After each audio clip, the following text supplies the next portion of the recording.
Mother, tell your children not to walk my way. Tell your children not to hear my words, what they mean, what they say.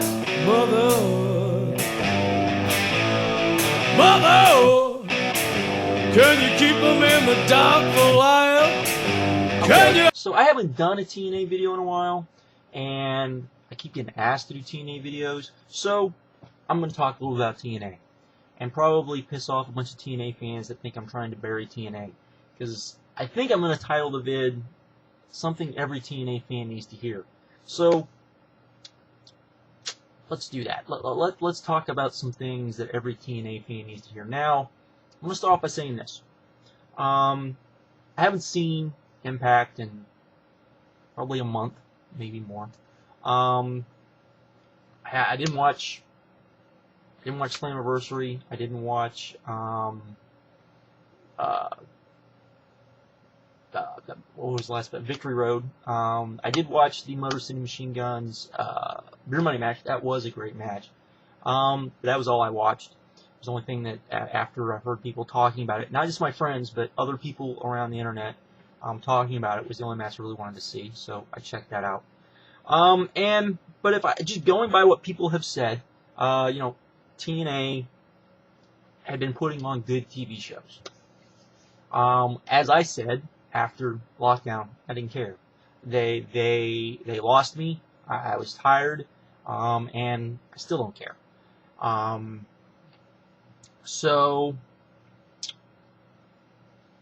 yeah.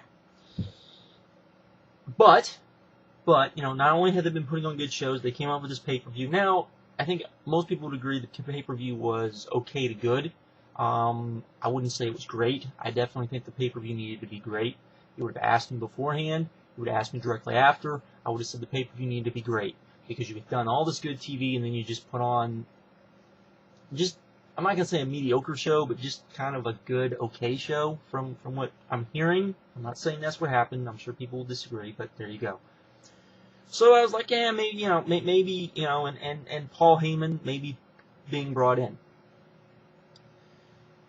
Well, tonight, because I'm kind of back, I'm kind of, not up on my news, and I was getting caught up on my news, my wrestling news.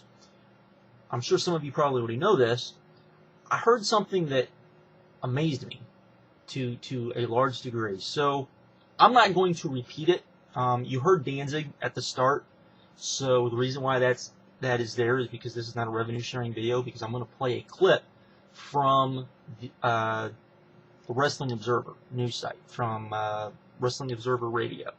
And what it's going to be, it's Brian Alvarez and Dave Meltzer talking about, they start off by, just to kind of let everybody know, they already talked about TNA tapings.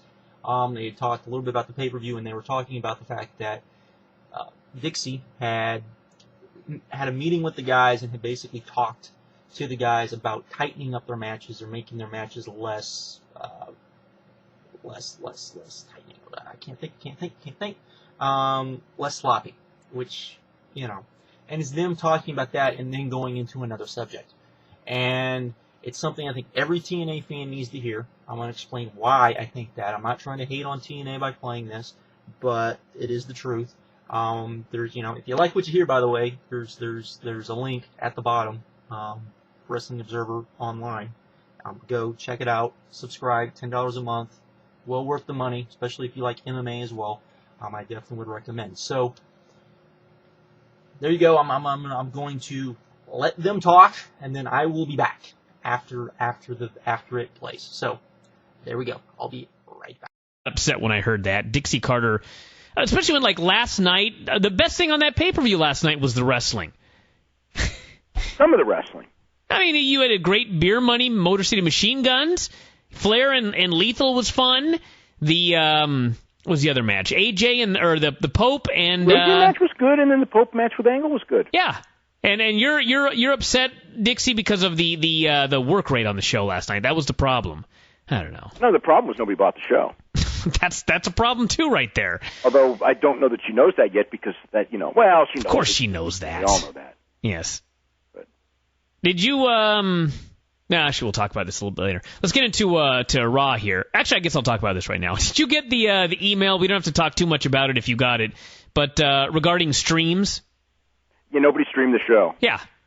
I mean, we got an email basically from somebody who's for whatever reason, I don't know how much detail we should go into, the but streams and nobody streamed the show. Yeah, they monitor the streams and like nobody even watched this show for free, much less bought it. Yeah. Oh my God, I know someone who had to do some certain due diligence and actually get and has connections because it's like the pay-per-view numbers for TNA. I mean, I kind of have an idea of how they're doing. Okay. But, I mean, I can't get numbers because they're so small that nobody cares.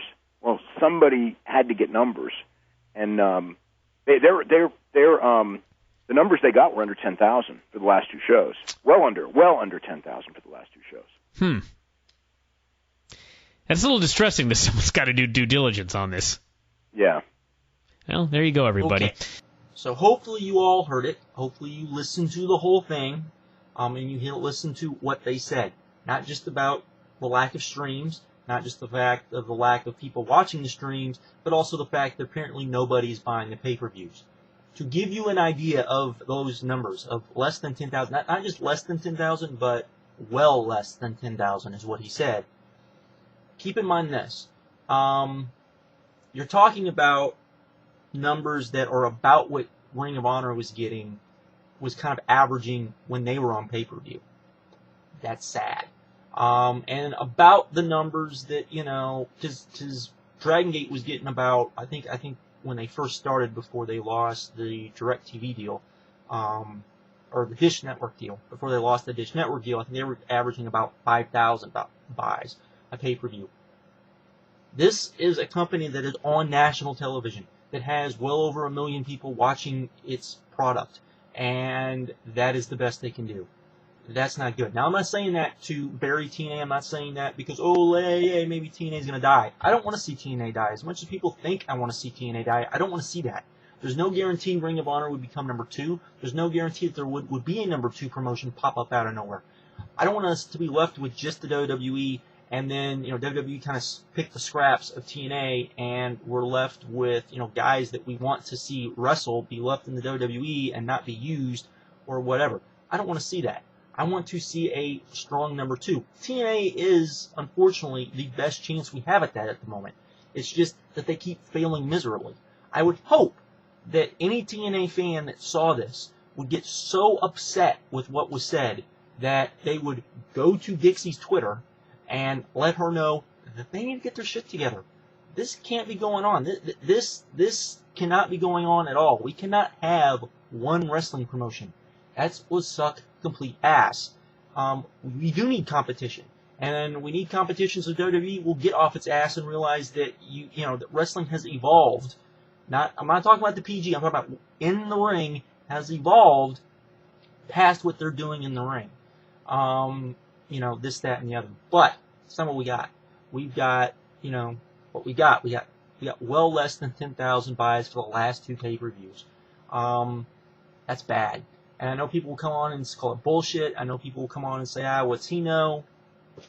Dave Meltzer is Dave Meltzer. There's a reason why he's, respected. So, there's a reason why I come on here whenever I do this and say, you know what?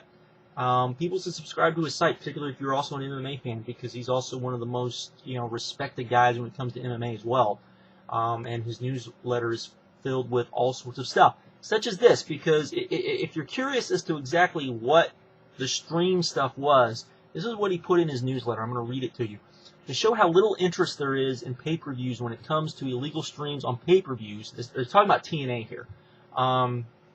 Most WWE shows will have 30 to 60 different streams, usually with about 1,000 people per stream, and I would say more than that, hooked up before being shut down, and with about 150, with about, and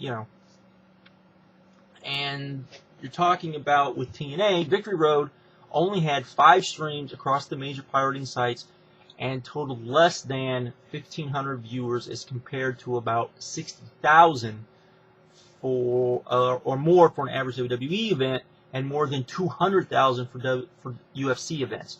That number does not include that's only the live event streams. That does not include torrents and anything that would be uploaded on YouTube or anything like YouTube. So, keep all of that in mind. Not good. Not good at all. Horrible. Horrible, horrible stuff. Like I said, I'm not saying this to bury TNA. I'm saying this because, like I said, I was done with TNA. And apparently I wasn't the only one done with TNA. Apparently lots of people are like, screw TNA. So, there you go. Comment all you want. Like I said, I'm sure people will be like, yay, Ring of Honor might be able to be a legit number 2. I don't necessarily believe that. I'm a huge Ring of Honor fan, but I don't necessarily believe that. It is better for pro wrestling for TNA to be a strong company. And maybe that means Paul Heyman coming in. Maybe that means Paul Heyman, saving this. Can Paul Heyman save it? I don't know. Maybe it was one of his people who were doing the research to find out these numbers. But we don't know. But I guess we'll find out. Maybe, I guess. But maybe people have already heard about this, but, not good. Not good stuff at all. So with that, I'm out. Have a good one. Later.